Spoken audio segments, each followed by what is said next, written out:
Já foi apresentado, eu sou casado com Norma há 37 anos, somos pais de Damares e Helena, mas criamos 4 sobrinhos. Então eu fiz 2 filhas e criei 6. Olha o poder da multiplicação de novo aí, né? Então a nossa família se tornou grande. Hoje só mora comigo a minha filha mais velha e a sobrinha caçula que a gente criou, a Tayane, que está com 22 anos. E moramos aqui no interior de São Paulo, em Pompeia, né? Porque lá no Rio de Janeiro tem interior, né? Aqui tem interior, né? E eu sou do Rio de Janeiro, sou lá da Baixada Fluminense. Sou de Duque de Caxias, a terra que a galinha cisca para frente. Caxias é conhecido por um personagem muito famoso. Alguém lembra quem é o personagem de Caxias? Ninguém? Foi um filme feito pelo José Wilker. A Lourdinha. É o homem da capa preta. Tenório Cavalcante. Caxias ficou conhecido pelo Tenório Cavalcante. Mas o que vocês não sabem também é que o patrono do Exército Brasileiro é de Caxias.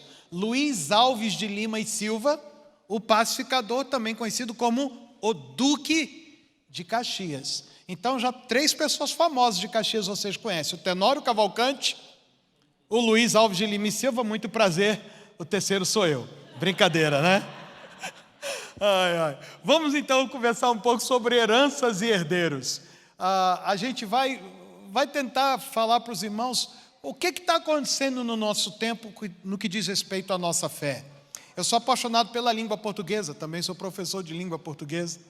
E eu coloquei aqui, a palavra herança é um substantivo feminino, que no termo jurídico, no vocabulário jurídico, significa a ação de herdar e de adquirir por sucessão. Também é o patrimônio, incluindo bens, direitos e dívidas. Atenção, você pode herdar dívida, viu? Nossa, eu vou ficar feliz, meu pai vai deixar a herança para mim. Cuidado, pode ser só dívida, né? Deixado por alguém em razão do seu falecimento.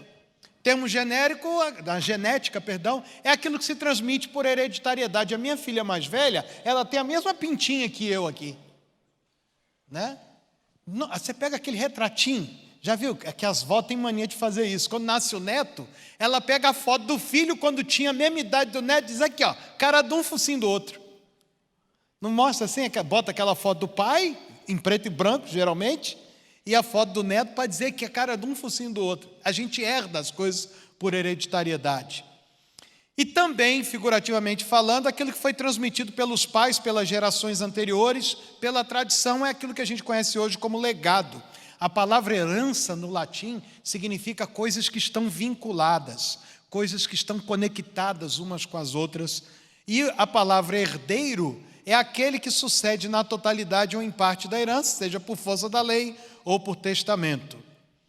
Cada um dos filhos de um pai ou de uma mãe vai apresentar, quem são essas crianças aqui? São aqui, meus herdeiros.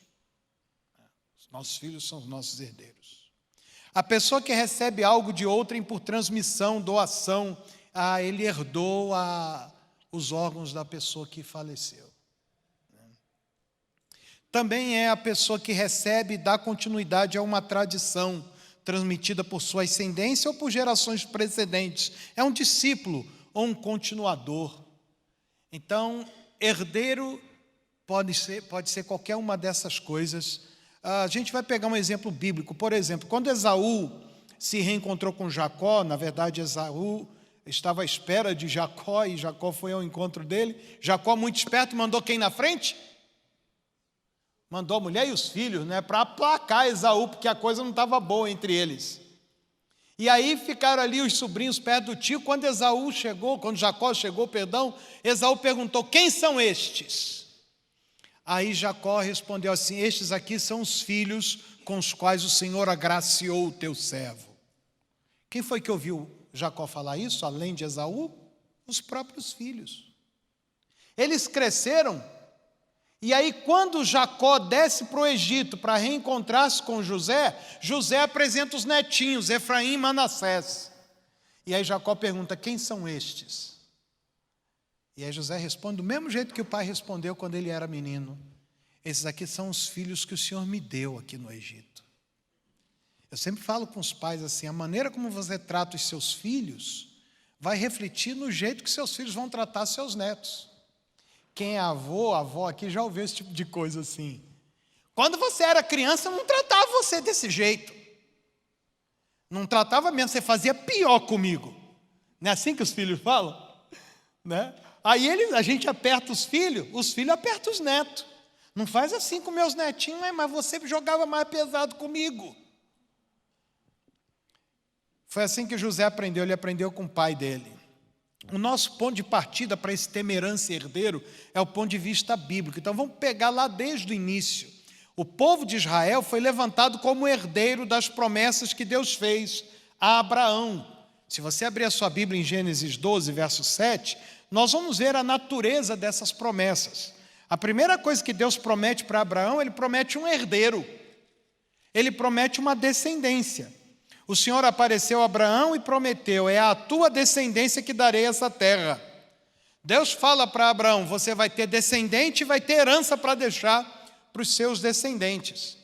Lá no capítulo 13, verso 15, na continuidade da conversa, depois que Ló se separa de Abraão, Abraão recebe essa palavra de Deus, toda a terra que você está vendo, eu vou dar a você e a tua descendência. Só que tinha um problema. Abraão tinha a promessa de descendente, de herança para o descendente, mas ele ainda não tinha. Ok, vou perguntar de novo aqui. Quem promete não responder a nada do que eu perguntar aqui? Ninguém? Então estou contando com vocês, tá bom? Ele tinha a promessa de descendência e de herança, mas o que Abraão não tinha? Herdeiro, assim fica melhor, né? Todo mundo participando. Ele não tinha herdeiro. No capítulo 15, verso 3, ele fala assim com Deus: tu não me concedeste descendência, por esse motivo, um dos meus servos nascido na minha casa, Eleazar, será o meu herdeiro. Abraão, como não tinha filhos seus ainda, com Sara, ele ia pegar um escravo nascido em casa para ser o seu herdeiro. Para que haja sentido no tema herança e herdeiro, são necessárias duas coisas. Ter o que deixar como herança e ter alguém para receber a herança. Se não houver herdeiro, não há razão de ser da herança. Qual deveria ser a preocupação básica de Abraão? Preparar uma herança para sua descendência ou preparar uma descendência para quem deixar essa herança? Esse é um dilema dos nossos dias. Porque eu e você, nós somos gente que trabalha duro. Nós somos gente que está lutando pela vida. Nós somos daqueles que estamos hoje aqui no culto, mas amanhã a gente acorda cedo para ir trabalhar. Amanhã a gente encara, vocês, né? Eu não. Vocês encaram o trânsito de São Paulo. Amanhã vocês encaram as dificuldades do dia a dia, porque vocês estão trabalhando para conquistar alguma coisa para vocês e para os seus descendentes. Esse é um dilema moderno. Então aqui tem uma pergunta, vamos ler juntos essa pergunta? Trabalhamos. Ok, vamos lá, todo mundo para ficar melhor, vamos lá? Trabalhamos. Ou trabalhamos com afinco. O que a gente faz? Trabalha duro para conquistar uma herança para os filhos ou trabalha duro para preparar os herdeiros para a herança? O que a gente faz? O primeiro? As duas coisas? E quem não acha nada? Isso, a resposta é um tanto óbvia. O equilíbrio para praticar as duas coisas que não é fácil. Se a gente botar na balança de prato, nós vamos nos dar conta de que a gente está gastando muito mais tempo com a herança do que com os herdeiros. A paternidade será sempre um desafio para ser enfrentado e vencido. Eu escrevi um artigo chamado Tio de Mais e Pai de Menos. É um artigo que já rodou nesse Brasilzão, site, revista, jornal, até jornal secular já reproduziu esse meu artigo. Eu digo mais ou menos o seguinte: quando eu era criança, e alguns de vocês são meus contemporâneos, quem me levava para a escola era a minha avó. Eu fui criado pela minha avó e pelo meu avô. A maioria de vocês, quando era criança, foi levado pela mamãe para a escola, os que são meus contemporâneos. Quando a gente chegava na escola, a gente encontrava lá os colegas de sala e a professora, não é verdade, irmão? A gente entrava na sala e tinha professor. Alguns cantavam até aquela musiquinha, saudamos a professora, bom dia. Não tinha esse negocinho assim? Tinha, a gente cantava. Só tinha diretora e mais nada. Eu morava no morro, eu sou de Caxias, né? Eu falei.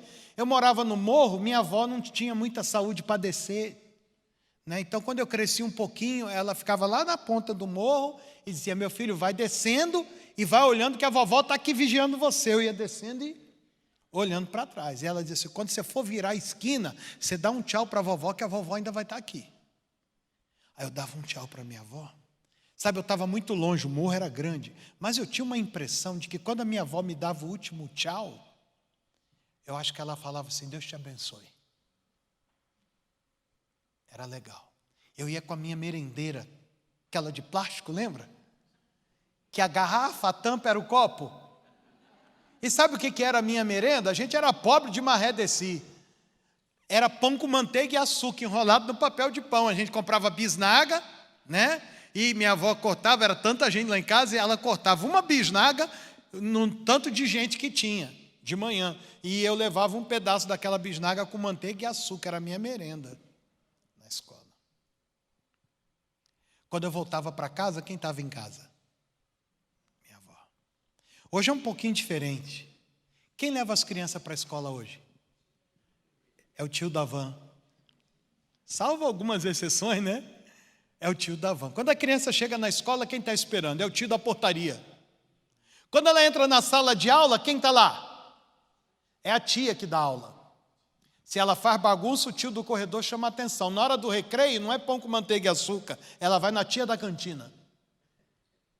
Na hora que termina a aula, quem traz para casa? O tio da van. Quem está em casa esperando pela criança? É a tia que toma conta da casa, porque o pai e a mãe estão trabalhando para pagar a conta de tio e tia. Como a gente não quer criança desocupada, a gente põe a criança no tio do Kumon, tio do judô, tio do balé, tio da natação, tio do futebol. É tio de mais e pai de menos. Ainda bem que somos crentes, amém, irmão? O povo de Deus é tudo diferente. A gente arruma as crianças no domingo e traz para a igreja e entrega para quem?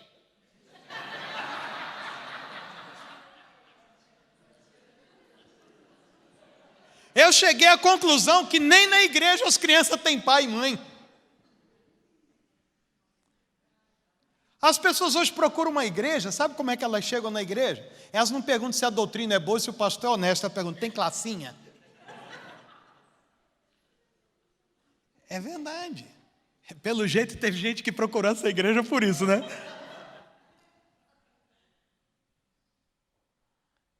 Ai, ai. O que era mais fácil para Deus? Dar um filho para Abraão ou preparar um pai para Isaac? O que vocês acham? O que era mais fácil para Deus? Dar um filho para Abraão. Então, por que da demora de nascer Isaac? Porque tinha que preparar um pai para ele. Se você olhar a história de Abraão, eu não quero entrar em detalhes aqui, mas você sabe quando foi que Sara engravidou?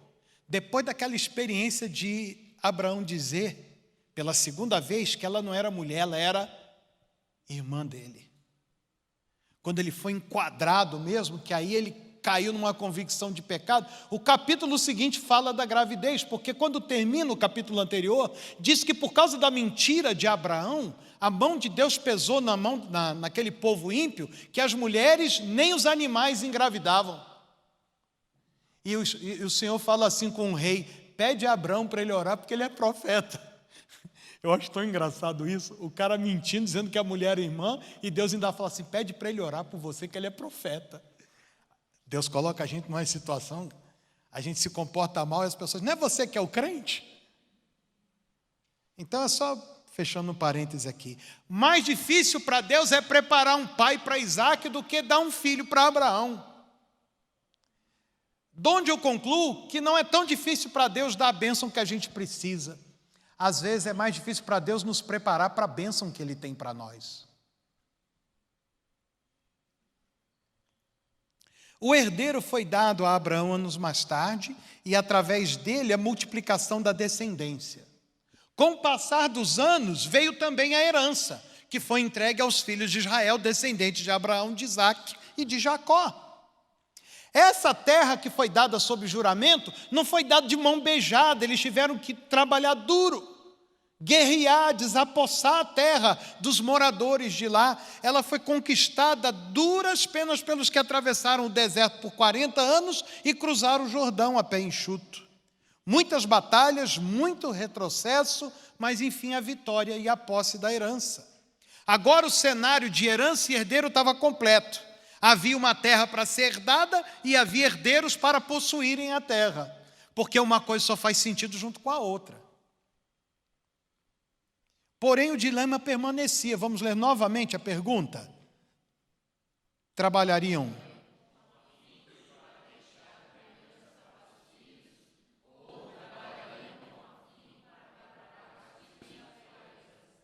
Porque agora tem os herdeiros e tem a terra a ser herdada.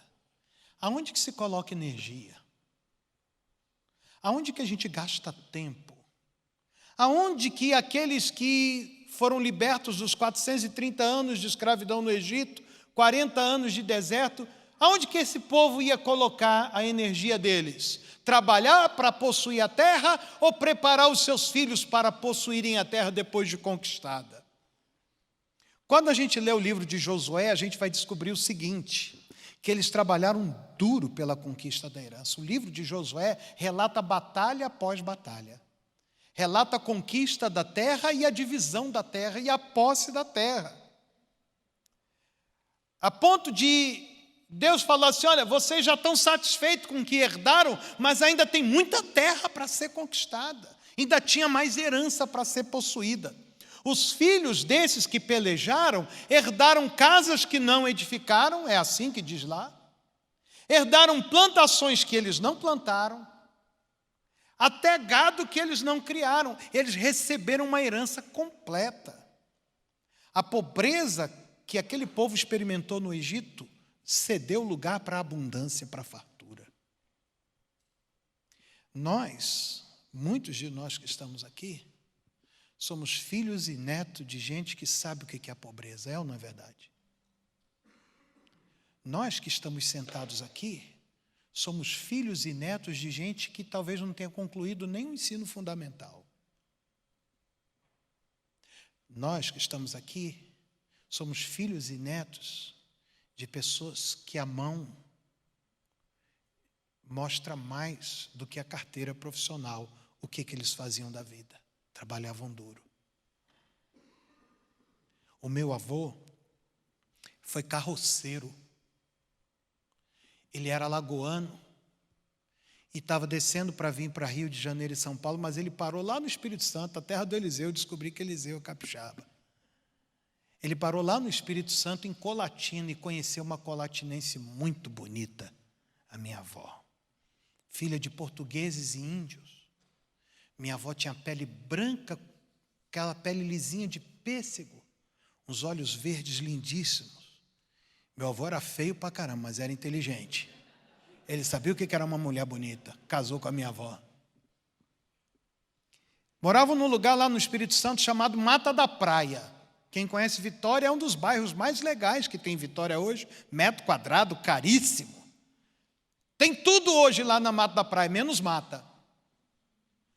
Ali era uma mata, uma vegetação de restinga, e o meu avô cortava madeira para fazer lenha, para levar para o bairro de Santo Antônio, que era o bairro populacional daquela época, em Vitória, o centro e Santo Antônio. Ele levava de carroça. Eu tenho até hoje a carteira de carroceiro do meu avô, que no início da década de 40, para dirigir carroça em Vitória, tinha que ter carteira de habilitação. Eu tenho aí no meu computador. O rigor do deserto cedeu lugar ao conforto da cidade, guardadas as devidas proporções do conforto da cidade daquela época. Mas para quem vivia como escravo no Egito, ter casa já era um grande avanço. Somos muito abençoados, somos ou não somos? Mas ainda tem gente que diz que a vida hoje é difícil. Fácil era para a avó da gente, que usava fralda descartável nos nossos tios. Ela tinha máquina de lavar, água encanada, aquecida. É difícil hoje, você tem que lavar a fralda dos seus filhos na mão, botar para coarar. Não é difícil hoje, filha? Hoje é difícil. Naquela época era tudo fácil. A avó da gente tinha plano de saúde, ganhou todos os filhos dela no hospital, lá na maternidade, tudo agendadinho. Você hoje não, hoje é difícil para você ter que levar parteira em casa, ferver água. Como é que a gente pode ser tão ingrato, né? Falar que a vida hoje está difícil. A avó da gente tinha carro na porta para ir para onde quiser. A gente não, tem que andar no lombo do burro, na carroça. Aquele povo que herdou a terra foi muito abençoado. Porém, quando a gente migra do livro de Josué para o livro seguinte, que é o livro dos Juízes, nós vamos descobrir os herdeiros despreparados. Os pais, os avós conquistaram a terra a duras penas e eles herdaram casas, plantações e gado, mas estavam despreparados. Nós vamos perceber no livro dos Juízes que toda herança foi tomada deles. Diz lá que eles foram entregues na mão dos seus espoliadores, que os pilharam. A pobreza que os seus pais e avós experimentaram no Egito começa a visitar aqueles que nunca estiveram no Egito. Eles não nasceram no Egito, mas foram visitados pela pobreza do Egito. O rigor do deserto começa agora a afligir aqueles que estavam morando em casas. Isso é uma tristeza. O dilema permanecia. Vamos ler agora em forma de afirmação. Trabalharam?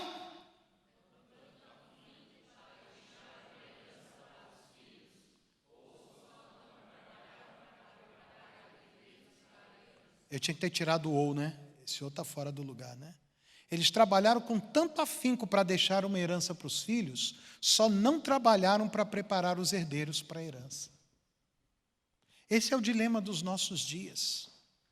Em 1988, eu estava em Belo Horizonte numa conferência missionária da Operação Mobilização e tinha lá um sul-africano cadeirante, Jonathan McEnroe. Ele ficou paraplégico porque o jipe que ele estava andando no deserto capotou numa duna e ficou em cima dele durante vários dias até ele ser localizado no deserto. Junto com ele estava um inglês chamado Norm Brinkley. E eles estavam falando sobre a igreja na Europa, a frieza que já estava graçando no meio do povo cristão na Europa de forma muito dura. E na década de 80, o Brasil era um país vibrante no Evangelho.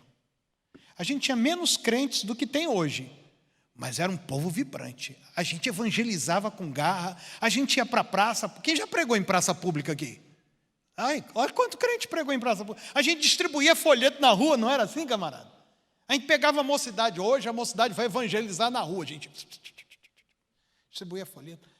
Eu falei assim, como é que pode um negócio desse? Eu não conseguia entender, há 30 anos atrás, como é que os nossos pais espirituais estavam vivendo frieza espiritual. Até o dia que eu botei o pé na Inglaterra. Eu fui visitar a igreja de John Wesley, que só virou um lugar de visitação. Está lá, vazia. Eu fui em Oxford e eu preguei num culto de brasileiros na igreja do Bunyan, aquele que escreveu O Peregrino, que aliás foi o primeiro livro cristão que eu li quando eu me converti. A igreja dele hoje é alugada para latinos, indianos e uma outra etnia lá que eu não sei. Não tem inglês reunido na igreja do Bunyan, que escreveu o livro Peregrino. Mais tarde, eu vou a Boston e um pastor metodista brasileiro, pastor Juarez, me leva para ver alguns templos metodistas, catedrais lindíssimas, com aqueles vitrais coloridos, sendo alugadas e vendidas nos Estados Unidos.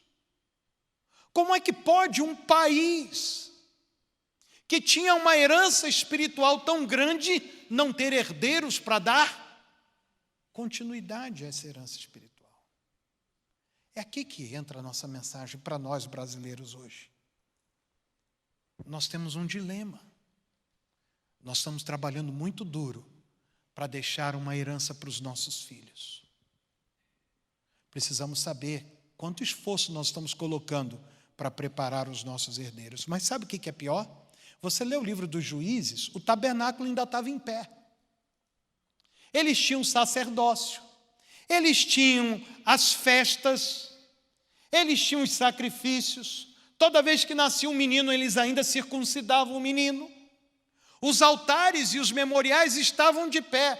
Então eles tinham a religião, eles tinham a liturgia, eles tinham os preceitos da lei, eles só não tinham a fé em Deus. Pega aí a sua Bíblia no livro dos Juízes e lê junto comigo, por favor. Capítulo 2. Veja um relato que é dado a respeito dessa geração. Juízes, capítulo 2, verso 10. Depois que toda aquela geração, qual geração? A de Josué e dos seus contemporâneos. Depois que toda aquela geração morreu, foi reunida a seus antepassados, surgiu uma nova geração que se esqueceu do Senhor e das orientações e dos grandes feitos do Senhor em benefício de Israel. Há uma versão da Bíblia que diz assim: depois dele se levantou uma geração que não sabia quem era Deus, nem o que Deus tinha feito. Sabem quem era essa geração? Essa geração era a geração filha e neta daqueles que atravessaram o deserto, que todo dia de manhã colhiam maná.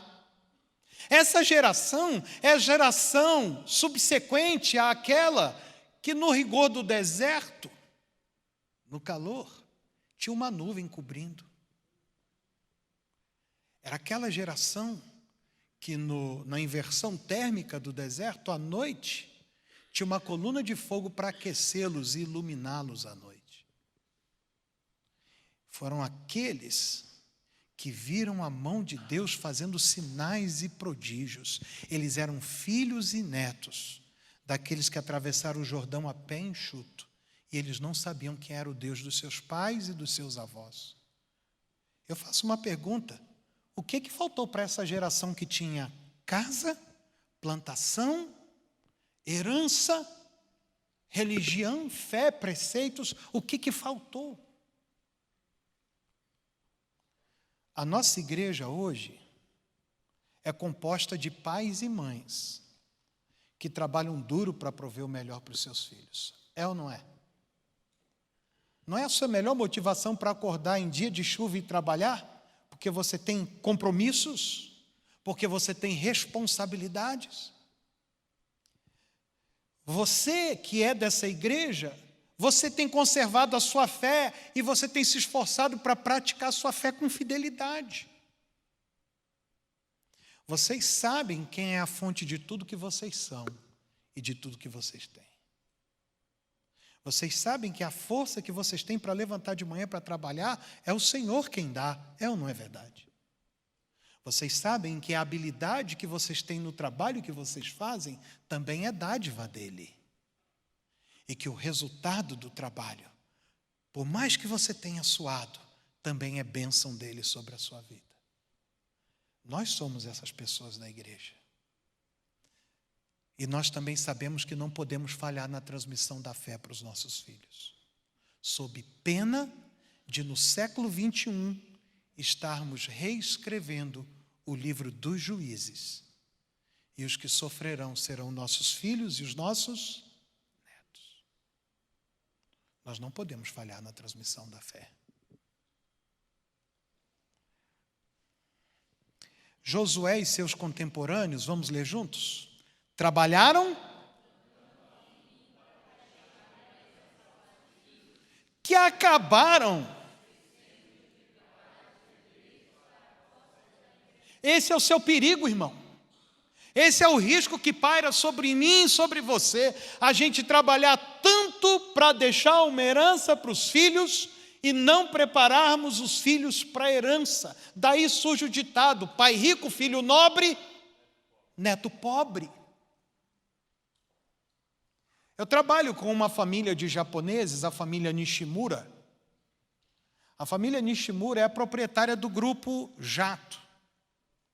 São várias empresas da família. Uma delas são as máquinas agrícolas Jato, Unipac. Se você frequenta a academia, tem lá aqueles equipamentos Movement. Também é da família Nishimura. Se você um dia já comprou um caiaque chamado Bruden, também é da família Nishimura. Quando você vê nos campos de futebol aqueles carrinhos elétricos que carrega jogador contundido, também é fabricado lá em Pompeia. São muitas empresas. O seu Nishimura veio do Japão com 24 anos, com uma mochila, com umas mudas de roupa, $100 e uma Bíblia.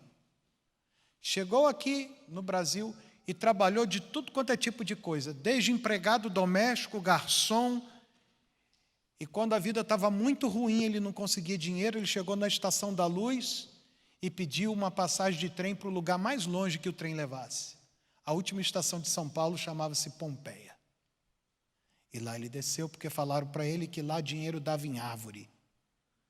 Era plantação de café, ele foi trabalhar, colhendo café. E com a graça de Deus, esse homem foi trabalhando, e o Grupo Jato hoje é um dos grandes grupos empresariais do nosso país. Sabe qual a área que eles mais gastam energia? Preparando as próximas gerações. O grupo agora está passando da mão dos filhos do seu Nishimura para a mão dos netos. Mas no Brasil, de cada 10 empresas, 9 morrem antes de chegar na terceira geração.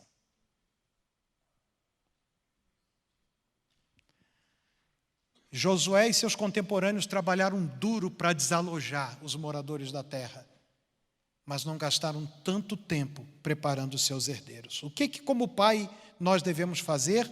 Nós temos que aprender o que é a verdadeira riqueza, qual é a verdadeira herança que nós temos que deixar para os nossos filhos, e também precisamos aprender como preparar os nossos herdeiros para possuírem a herança que nós avaliarmos como a mais preciosa para deixar para eles. A minha mulher é uma mulher que deu muita sorte, não porque casou comigo. Ela é a 5ª geração de crentes na família dela.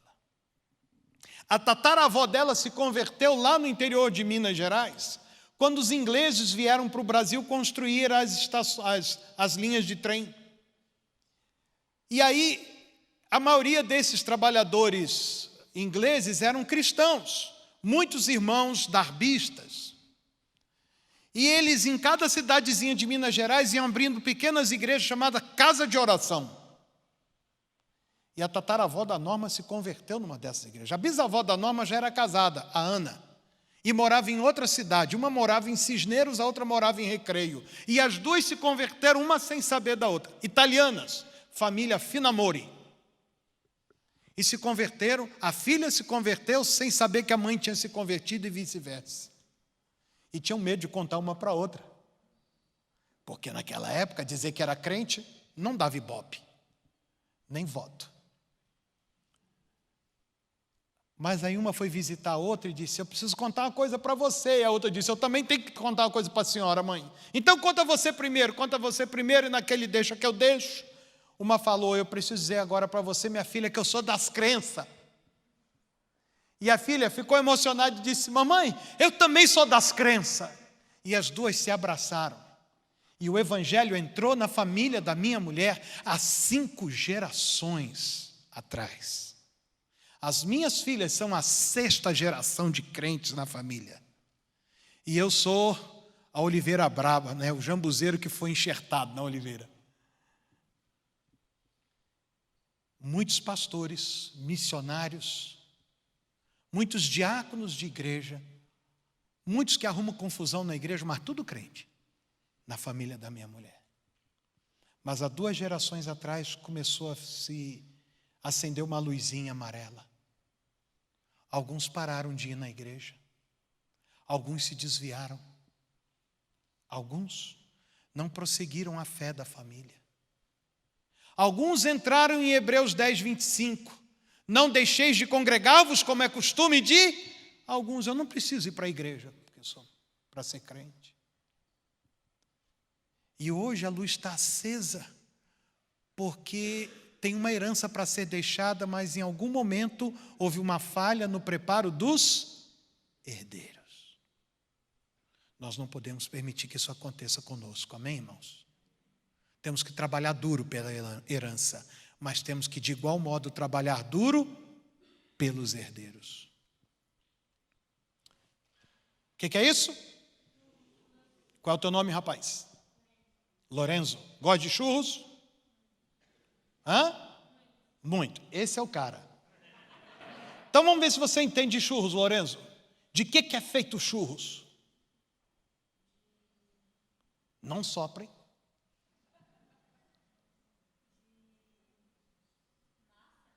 Ó! Mamãe, ajuda o Lorenzo.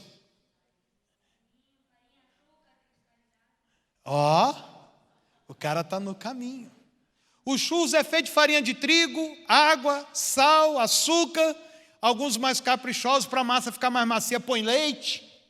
Depois você faz a massa, está pronto o churros. O que está faltando? Fritar. Você põe na maquininha, faz aquele formatinho e frita. Está pronto churros? O que está faltando? Não, nada de recheio ainda. Açúcar e canela, ele tira ali, escorre e passa. Você sabe que tem muito pai e mãe que só cria filho no açúcar e na canela. Que roupa é essa? Essa música aqui em casa você não ouve. E esse bagulho pendurado na sua orelha, parece uma manilha. A gente fica muito preocupado com o lado externo, com a canela e com açúcar. Mas Lorenzo, meu camarada, qual é a melhor parte dos churros? É o recheio. É o recheio. Com o que o pai e a mãe têm que se preocupar?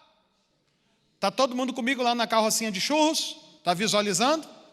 Você pede os churros, o cara pega os churros, encaixa no canudinho e começa a rechear. Agora, muito bem, tem um verbo. Qual é a palavra que você fala na hora que ele está colocando o recheio?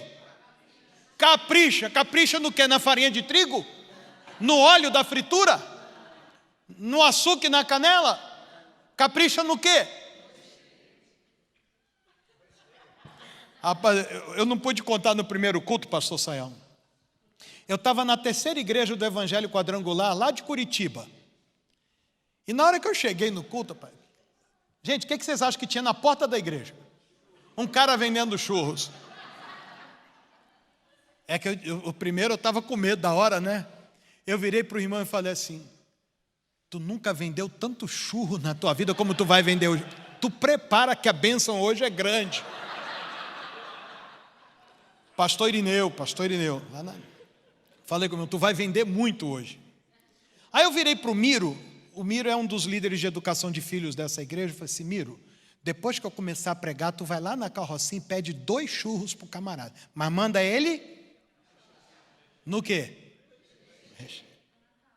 Aí ele trouxe o Lourenço, escondidinho assim, e botou aqui embaixo do púlpito. E o trem estava cheiroso, viu? Na hora que eu mostrei essa figura, gente, os irmãos da igreja disseram assim: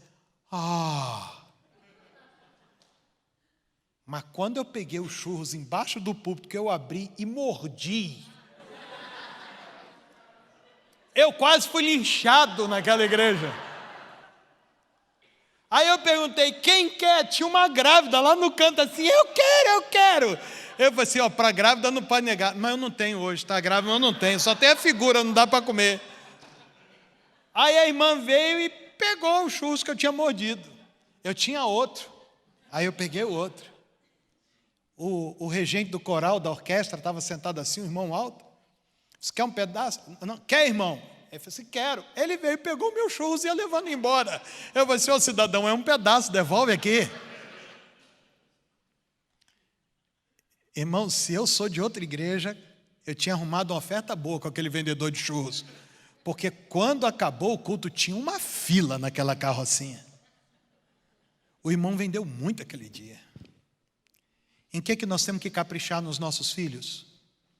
No recheio. Deuteronômio capítulo 6. É um dos meus livros favoritos da Bíblia. A repetição da lei. Por que repetição da lei? 38 anos e meio peregrinando no deserto é o que narra o livro de Números. Fora os outros meses narrados em Êxodo, Levítico e o finalzinho. Quando aquele povo está prestes a atravessar o rio, Deus manda Moisés repetir a lei. Porque tinha nascido uma geração que não tinha ouvido a leitura da lei lá no início do deserto. Por isso que tem o livro de Deuteronômio, repetição da lei. E aí em Deuteronômio 6, tem uma palavra dirigida para pais. As palavras que hoje te ordeno estarão no teu coração. Porque a boca fala do que o coração está cheio, Jesus falou. As palavras que hoje te ordeno estarão no teu coração e você vai rechear os teus filhos com ela. Tu as inculcarás a teu filho. Quando você parar na carrocinha de churros, que o homem começar a rodar aquele negócio, aquela maquininha é você. Os teus filhos serão cheios daquilo que tiver no teu coração. É você quem recheia os teus filhos. Como é que eu sei disso, que você é intencional? Sabe o que acontece? Eu sou do Rio de Janeiro. Eu não quero falar daqui de São Paulo, não. Mas lá no Rio de Janeiro, quando um pai tem um filho, antes do filho sair da maternidade, o cara é flamenguista. O que ele compra para o filho? Ele compra a camisa do Flamengo, pequenininha, e leva para onde? Porque ele diz, meu filho vai sair da maternidade com o uniforme do Flamengo. O menino sabe de alguma coisa dessas maldades? Por que o pai faz isso com aquela criaturinha? Porque quando o filho tiver uma semana, ele está lá. Aqui é assim, vai Corinthians, na orelha do menino de uma semana.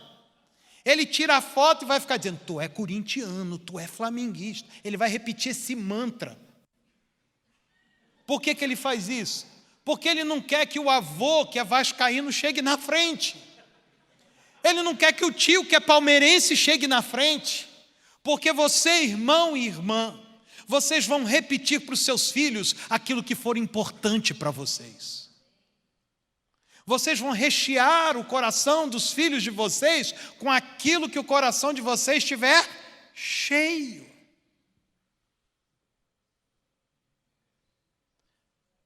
Minha avó, que eu falei, aqui ela já estava bem velha.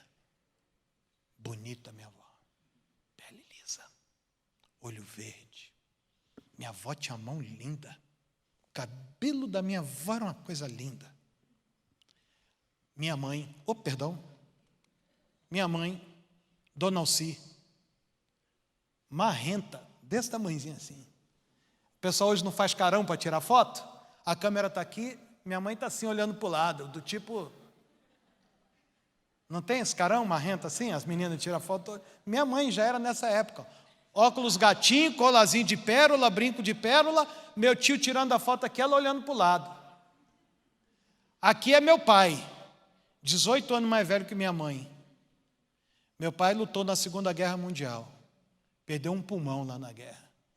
De dia era no canhão, de noite enterrado na neve para não ser achado.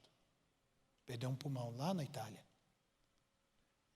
Esse aqui é um cara que ninguém sabe quem é. Saiu na foto. Já tinha Robert na década de 60. Eu perguntei para minha tia, ninguém sabe dizer quem é esse cidadão. Ele viu a câmera e parou. Tem gente que é mala, né? Desde a década de 60. Lorenzo, esse aqui sou eu. Já era bonitinho desde neném, não era, Lorenzo? Meu pai, eu só tenho essa foto com meu pai, não tenho nenhuma outra mais. Meu pai morreu quando eu tinha 1 ano e meio. Nessa época aqui, descobriram, eu estava com febre e diarreia. E na época, tinha uma doença que estava matando muita criança no Brasil e na Índia. Poliomielite, paralisia infantil. Eu tive paralisia infantil. Por causa da febre e da diarreia, me levaram no médico, diagnosticaram. Meu pai era contador de uma metalúrgica lá em Parada de Lucas, no Rio de Janeiro, e há quase 60 anos atrás, ser contador era uma profissão muito rentável. Ele cuidava de todas as finanças, de toda a parte contábil daquela metalúrgica. Meu pai ganhava muito bem. Ele ouviu falar que aqui em São Paulo tinha um médico fazendo testes de um medicamento para combater a poliomielite, Albert Sabin. Na época que o Drauzio Varela era estudante de medicina. E o meu pai soube disso, pediu demissão do emprego, pegou todo o dinheiro que ele tinha e comprou algumas doses do que não era Zé Gotinha, era injeção. E mandou ir de avião de São Paulo para lá. Imagina, hoje é uma ponte aérea de 40 minutos, na época eram 3 horas e meia de avião de São Paulo para o Rio de Janeiro. O meu pai botou todo o dinheiro que ele tinha nessas doses que ainda estavam em teste. Eu tenho uma pequena sequela da polio, mas eu sobrevivi. Mas meu pai não viveu para ver o filho dele sobrevivendo à polio. Tudo que meu pai podia deixar de herança para mim, ele botou naquelas injeções. Em 2004, eu estava na casa da minha mãe almoçando. E eu não gosto de comer com aqueles garfinhos pequenos. Aqueles garfinhos que você põe 5 grãos de arroz, cai 2 de um lado, 2 do outro, fica 1 grão. Não tem aqueles garfinhos assim? Eu gosto da ferramenta. Sabe a ferramenta? Aquele que você põe vem mesmo. Como diz o pastor Jeremias lá, vem na sustância, né? Que você põe comida e vem comida. Eu estava comendo na casa da minha mãe e falei assim: mãe, esse garfo é velho, a senhora tem ele há um tempão. E ele é grande. Minha mãe falou assim: ainda foi o seu pai que comprou. Eu estava com 42 anos. No mínimo, 40 anos tinha esse garfo. Minha mãe falou assim: eu só tenho 6 garfos desses, não tem mais nada. Eu estou pensando até em jogar fora e comprar um faqueiro novo. Eu falei para minha mãe: não, mãe, faz isso não. Dá para mim. Hoje quem vai na minha casa, eu tenho uma cristaleira na sala da minha casa, onde eu guardo todas as coisas que são importantes na minha história. É o meu memorial. Eu guardo alguns itens para contar as histórias de Deus na minha vida e na vida da minha família. Lá dentro estão 6 garfos desse aqui. Essa é uma foto original dos garfos do meu pai. Meu pai não viveu tempo suficiente para deixar mais nada para nós. Ele não era casado com minha mãe. Preciso colocar isso para vocês. Minha mãe morreu, deixou 3 filhos, mas minha mãe nunca foi casada. Eu não tenho nada material do meu pai. Mas cada vez que eu olho esse garfo fala uma coisa do meu pai. O meu pai me amava tanto que ele desfez de tudo que ele tinha para salvar a vida do filho dele. Sabe de uma coisa? Vai chegar um tempo na vida dos filhos de vocês que o que você deixar para ele de material não vai fazer tanta diferença. Mas as coisas que realmente tiverem valor vão deixar marcas profundas na vida do seu filho. As coisas que têm mais valor são aquelas, e você sabe, isso virou lugar comum, são aquelas que o dinheiro não compra. A melhor herança que você pode deixar para o seu filho não é contabilizada em número. Ela é contabilizada no âmbito do coração. Portanto, a mensagem herança e herdeiro só faz sentido se você gastar tempo suficiente para deixar herança e tempo suficiente para preparar herdeiro. Mas pensa bem que tipo de herança você está deixando para o seu filho. O Senhor há de gerar em nós o entendimento do que é de valor eterno para ser deixado para os nossos filhos. E também a visão e a esperança de que a nossa herança é linda. A Bíblia diz que é para a gente não ajuntar na terra tesouros que podem ser roubados pelo ladrão, que a ferrugem e a traça corroem, mas é para a gente ajuntar tesouros no céu, onde ninguém pode tocar. Você, pai e mãe, precisa aprender realmente o que é de valor para deixar para os seus filhos. Nós estamos gastando muito tempo juntando coisa que a ferrugem consome, que os ladrões podem roubar e que não vão durar a eternidade toda. Precisamos gastar mais do nosso tempo investindo nas coisas que vão durar uma vida inteira e até a eternidade. Eu lembro, a minha filha caçula nasceu, eu pegava a Helena no colo E eu ficava cantando para Helena. Cristo, nome glorioso, precioso Salvador, belo Senhor. Emanuel, Deus conosco, palavra viva, meu Redentor. E ela dormia no meu colo ouvindo esse hino, esse cântico. A minha filha Damares era pequenininha. E um dia teve lá em Caxias uma apresentação do Rebanhão. O Janires ainda era vivo. E eu fui para a praça com a minha filha com 3 para 4 aninhos. E o Janires estava cantando uma música dele. Dentro de você mora um coração pequenininho, frágil, como bolha de sabão, que está cansado de tempestades e vulcões, muitos invernos e poucos verões. Está cansado do gosto do fel. Jesus é mais doce que o mel. Eu estava cantando essa música junto com o Janires e eu olhei para o rostinho da minha filha, Damares. Ela estava com os olhinhos fechados e uma lágrima rolando no rostinho dela. Não tem coisa melhor para mim como pai, de saber que a melhor herança que eu estou deixando para as minhas filhas é a fé em Cristo plantada no coração delas. Eu li num livro do James Dobson que eu conseguiria suportar a dor de perder uma das minhas filhas aqui, mas eu não conseguiria suportar um só dia na eternidade sem as minhas filhas. Paulo escreveu dizendo: se a nossa esperança em Cristo se limita apenas a esse mundo, nós somos os mais miseráveis de todos os homens. Nós temos que preparar sim uma herança para os nossos filhos, mas que ela seja em primeiro lugar espiritual, algo que não pode ser roubado no coração.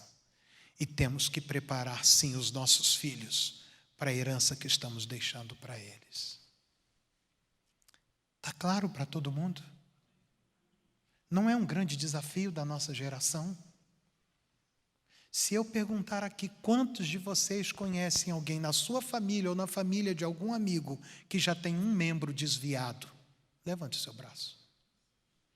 Olhe em volta.